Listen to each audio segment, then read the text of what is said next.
Yesu ashimwe. Ndabasuhuje mwese mu izina rya Yesu. Umwizerwa Adolphe ugarutse mbasuhuza. Dukomeje kandi kuganira ku mateka y'indirimbo zigaragara mu gitabo cyitwa Indirimbo zo gushimisha Imana n'indirimbo z'agakiza, tuvuga ku mateka yaranze abahanzi bazo ndetse n'uburyo n'igihe bari barimo kugira ngo bahange izo ndirimbo. Rero mbere yuko dukomeza, reka tubanze twiragize Imana.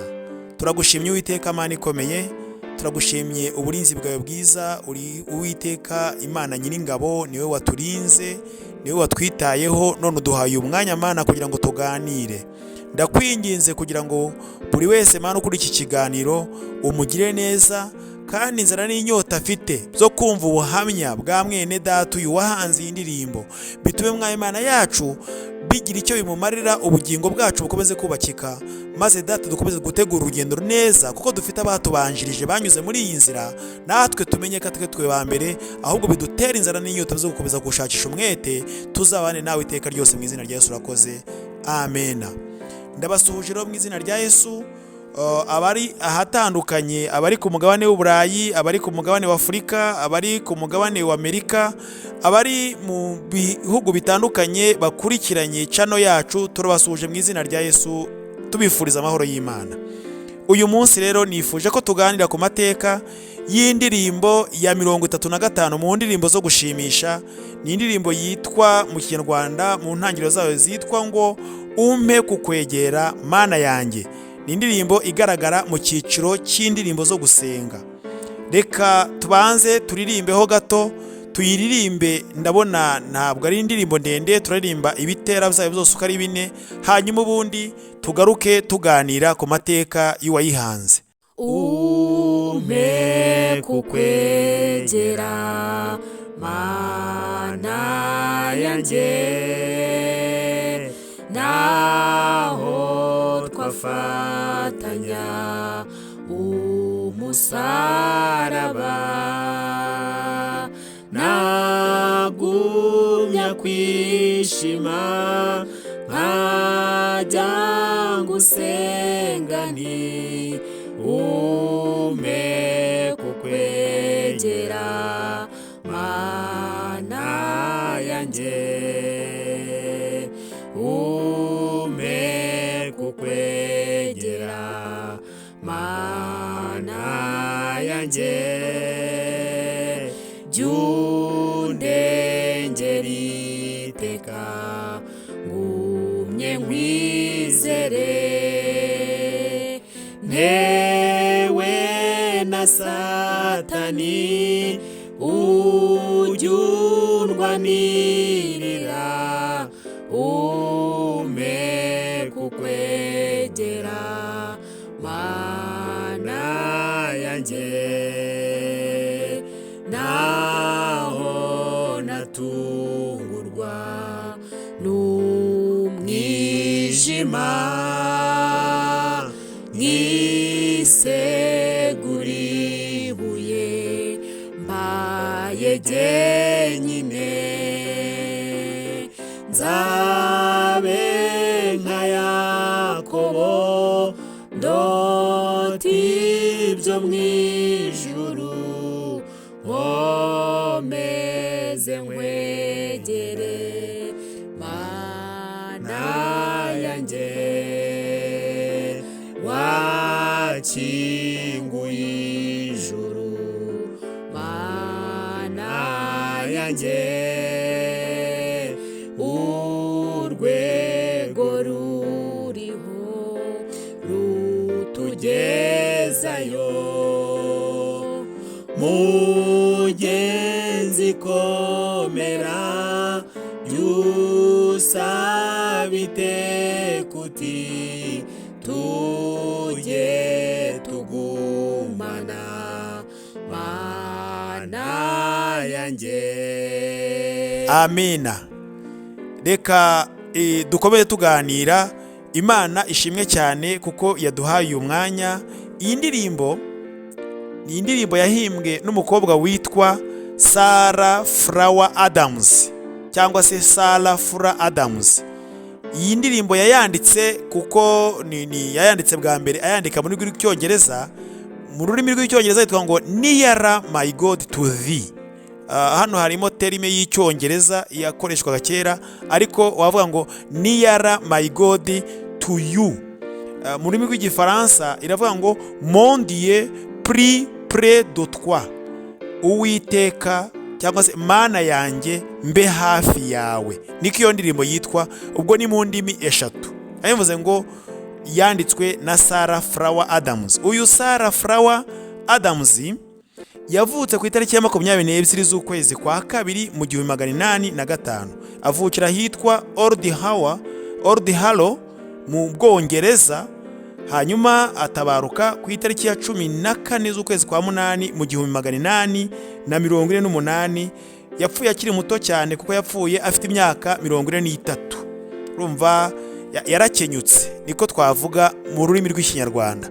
Sara rero afite amateka yuko avuka ubundi mu muryango n'ubundi w'abanditsi ndetse n'abahanzi, kuko ise umubyara witwa Benjamin Flower yabaye umwanditsi w'ibitabo, ndetse by'umwihariko aza kuba n'umunyamakuru mu kinyamakuru cyitwa, sinzi niba gihari ubu ngubu, ariko cyitwaga Cambridge Intelligence, akandika n'ibitabo. Urumva ni impano, kuko Sarah Flower nayo yaje kuba umusizi, bigaragara ko n'ubundi yabikomoraga ku mubyeyi we.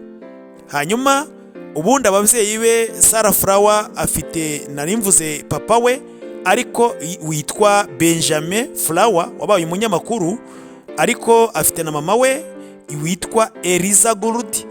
Hanyuma Sarah Flower ntago bavutse ari umuryango mugari cyane, kuko yari afite umuvandimwe umwe bavutse ari abakobwa babiri, nawe witwa Eliza Gould niyo mazina ye. Reka tugaruke kuri uyu Sarah Flower nandi kuvuga umuryango uko wanganaga, kuko nubundi bavuka ari abakobwa babiri ku babyeyi babiri. Sarah Flower ntago yagize amahirwe yo kubana n'ababyeyi be bombi, kuko ku myaka 5 gusa yapfushije mama we, asigarana na se hamwe n'umuvandimwe we. Urumva ko basigaye ari batatu. Hanyuma ise abasigaranye n'abakobwa be babiri yakomeje n'ubundi kubatoza gusenga Imana no gusoma ibitabo, kuko niwo mwuga yakundaga cyane, abatoza ubuhanzi. Sarah Flower yongeye kugira igikomere ubwo se yapfaga mu 1825, ubwo yari afite imyaka 20, asigarana na mukuru we. Hanyuma nawe aza gupfa mu 1846. Birumvikana kugenda apfusha ababyeyi be, bikarangira n'ubundi asigaye wenyine. Ntabwo byari ibintu byoroshye kubyakira. Icyakora Sarah Flower yakomeje gusenga no kwegera Imana cyane, arakura nyine. Birumvikana bigeze mu mwaka w'1834, kuko ise yakomeje n'ubundi kubashakira aba bakobwa be bombi, yakomeje kubashakira ababyeyi n'abantu bafite ubumenyi mu byerekeye no kwandika ibitabo ndetse no gusenga, bagakomeza kubatoza kwegera Imana, ariko bakorana wa mwuga wo kwandika ibitabo. Hanyuma biza gutuma bakunda uwo mwuga, babikundishijwe na papa wabo wari umunyamakuru, ndetse n'abandi bantu yagiye abaha babatoza kwandika ibitabo. Muri abo rero babatozaga kwandika ibitabo, babatozaga kuririmba, babatozaga guhanga ibivugo itandukanye za poeme. Hari harimo n'umugabo witwa William Bridge Adams, yari akiri umusore, nawe yari muri iryo tsinda ryigishaga aba bakobwa. Uyu niwe waje rero kuba umugabo wa Sarah Flower mu 1834. We yari umwanditsi, ariko kandi ngo yari n'umwenjeniyeri wakoraga mu byerekeranye n'ubundi iby'imodoka, yari engineer ngo w'amarokomotive. Hanyuma ni ukubera iki rero Sarah Flower yagize inyota yo kwandika iyi ndirimbo? Sarah ajya kwandika iyi ndirimbo yabisabwe n'umuyobozi waho yasengeraga mu idini ryitwa Unitarian Ministry cyangwa se Unitarian Congregation, aho yasengeraga. Umuyobozi waho witwa Reverend William Johnson Fox yamusabye kwandika indirimbo. Iyo ndirimbo ariko akayandika agendeye ku nzozi dusanga mu itangiriro igice cya 28. Kuri iyi nkuru niho hari inzozi za Yakobo igihe yakoraga urugendo ava i Harani ataha mu gihugu cy'iwabo. Ahangaha yarahageze nibwo ngo yaryamye nijoro ararota, noneho yaramusabye ngo andika indirimbo ugendeye kuri iyi nkuru igaragara mu itangiriro 28 abisabwe n'ubuyobozi w'itorero. Hanyuma ngo yayanditse ayimuha nyuma y'icyumweru kimwe, kuko Sarah Flower yubahaga umuyobozi cyane, yubahaga umuyobozi ngo w'iryo torero. Arangije yandika iyi ndirimbo. Iyi ndirimbo rero igaragara ko yari n'undi yayanditse agendeye kuri za nzozi, kuko unayiririmbye usangamo amagambo n'ubundi ngo nzabe nka Yakobo. Aha rero ngo niyo mpamvu yanditse iyi ndirimbo. Yabisabwe n'umuyobozi amubwira ngo genda namaze kubona kuri umuhanzi, genda wandike uhange indirimbo ugendeye kuri teme cyangwa se ku nsanganyamatsiko bigaragara muri mu itangiriro 28 uhereye ku murongo wa 10. Sarah Flower arabyumva cyane, yandika iyi ndirimbo.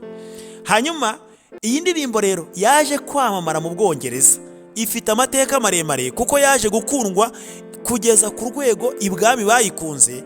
Bwa mbere ngo yakunzwe n'umwamikazi witwa Victoria. Victoria ni umwamikazi wayoboye Ubwongereza mu 1870, yayoboye Ubwongereza yabayeho mu 1876, aza gutabaruka mu 1901. Uyu rero ni umwamikazi wabaye mu Bwongereza cyane. Victoria yarayikunze. Undi wayikunze ni umwami w'Ubwongereza waje gukurikira n'ubu ni umuhungu wa Victoria witwa Edward wa 7, nawe yayoboye mu Bwongereza aza gutabaruka mu 1910. So uyu gusa wayikunze mu bantu bakomeye, kuko yakunzwe n'uwayoboye Leta Zunze Ubumwe za Amerika witwa William McKinley. Uyu we yabayeho mu 1843 aza gutabaruka mu 1901. Indirimbo yarakunze igera ibwami bakajya bayiririmba, byumvikana ko yari indirimbo ikunzwe cyane. Saha gusa ifite amateka, kuko igihe abantu bavaga mu Bwongereza ku cyambu cyitwa Southampton berekeza i New York, hari ubwato bwahagurutse buzwi cyane mu mateka bwitwa Titanic. Ubu bwato mu gihe bwari bukoze impanuka hari harimo umuvugabutumwa. Uyu muvugabutumwa ngo yari kumwe n'umukobwa bamwita John, ni Pastor John Harper. Yari ari muri bwa bwato bukora impanuka. Twibukiranye ko ubu bwato bwitwa Titanic bwari ubwato bw'Abongereza bwari buhagurutse ku cyambu cyabo cyitwa Southampton bwerekeza i New York. Bwari butwaye abantu barenga 2400. Ubu bwato rero bumaze gukora impanuka, bumaze kugonga ikibuye cyo mu mazi cyitwa iceberg. Bumaze kugonga iki kibuye, uyu mupasiteri ari muri ubu bwato butangiye guhura n'ikibazo. Yahise azamura indirimbo ari kumwe n'umukobwa witwa Anigesi, ndetse ari kumwe n'umukobwa abereye nyirarume. Hanyuma azamura ya ndirimbo yo kuhumuriza abantu, ayiririmba abona ko nyine byari bikomeye. Icyakora byaje kurangira n'ubundi pasiteri apfuye, umwana we yaje kurokoka, niyo waje gutanga ubuhamya yuko iyi ndirimbo yaririmbwe ku bari bari muri ubu bwato bafite urugendo berekeza n'ubundi i New York nyuma yuko bukora impanuka. Hanyuma rero tugarutse kuri iyi ndirimbo, urumva amagambo yayo ni amagambo avuga ngo umpe kukwegera mana yanjye, naho twafatanya umusaraba nagumya kwishima nkajya ngusenga nti umpe kukwegera mana yanjye. Ni indirimbo igaragaza uburyo umuntu akwiye kwegera Imana mu gihe ahuye n'ibibazo. Ku cya kabiri avuga ngo umpe kukwegera mana yanjye yundengera iteka. Ahangaha twibukiranye ko Yakobo afite urugendo, yari afite ubwoba mu gicuku cya nijoro ari wenyine. Arangije ngo araryama, ageze nijoro ngaza kurota, arota abona urwego ruriho abamarayika bamanuka ngo abandi bazamuka. Ibyo rero icyamumaraga ubwoba nuko yatinyuwe nuko ari kubona umucyo w'ijuru amurikirwa n'abo bamarayika. Noneho ku cya gatatu avuga ngo naho natungurwa n'umwijima nkisegura ibuye, mbaye jyenyine ngo nzabe nka Yakobo, hanyuma ngo ndote ibyo mu ijuru. Bivuga ko ahangaha Yakobo wabaye reference cyangwa se wabaye icyitegererezo Sarafrawa ashingiraho mu guhimba iyi ndirimbo, yagaragazaga ko ubundi butabazi bwari busigaye bwari ku Mana honyine gusa, cyane ko Yakobo yari wenyine igihe n'ubundi yavugaga ngo ngiye kuryama hano, hanyuma ubundi doti zo mu ijuru Imana iramugendera muri iryo joro. Rero muri iryo joro hanyuma agira ibihe byiza abigirana n'Imana kuko yabonaga ko n'ubundi ariyo yo kwishingikirizaho. Ikindi avuga ngo wakinguye ijuru Mana yanjye, urwego ruriho rutugezayo, ngo mugenzi komera, basoza bavuga ngo mugenzi komera, jya usaba iteka uti tujye tugumana Mana yanjye. Ntukemere kuguma wenyine, ahubwo ujye uvuga ngo Mana yanjye tujye tugumana, kugira ngo n'ubundi umare ubwoba. Rero amateka y'indirimbo ashingiye n'ubundi mu itangiriro igice cyaho cya 28 nk'uko twabibonye ku murongo waho wa 10. Uze kwiherera usome iryo jambo wumva amagambo arimo, ukuntu Yakobo yarose neza igihe yari yagiranye ibihe biza n'Imana mu rugendo yari afite rugereranywa no kuva mu isi tujya mu ijuru. N'ubundi urugendo yari afite ava i Harani yerekeza i Kanani, yavagaho yari yaragiye mu gupagasa kwa nyirarume, hanyuma ari gutaha ageze mu nzira agirana ibihe byiza n'Imana. Ni nako n'umugenzi yagombye kuba ameze. Bivuga ngo mu rugendo rwacu tuva mu isi dutaha iwacu, Yakobo yaratashye iwabo, yarahindukiye atashye iwabo, natwe dutaha iwacu duteganya kujya mu ijuru, dukwiye kuvuga ngo Mana yanjye tujye tugumana iteka, ntukagende wenyine, ujye ugendana n'Uwiteka. Hanyuma rero tugarutse kuri uyu muhanzi wayo Sarafrawa, yatabarutse mu 1848 n'ubundi azize uburwayi bw'igituntu. Ngaya amateka y'uyu wahimbye iyi ndirimbo, ariko kandi dukomeye tuyiririmbe tunezerewe tuvuga ngo umpe kukwegera Mana yanjye, hanyuma tujye tugumana undengera iteka kuko ariwe murengezi. Ibibazo uhura nabyo nawe usenge usengera muri iyi ndirimbo, kuko igaragaza kandi indirimbo n'ubundi yo gusenga, uyisengeremo uvuga ngo umpe kukwegera Mana yanjye, ikuryohere, igufashe. Ngaya amateka yayo, Imana ibahe umugisha kudukurikira mu izina rya Yesu, amen.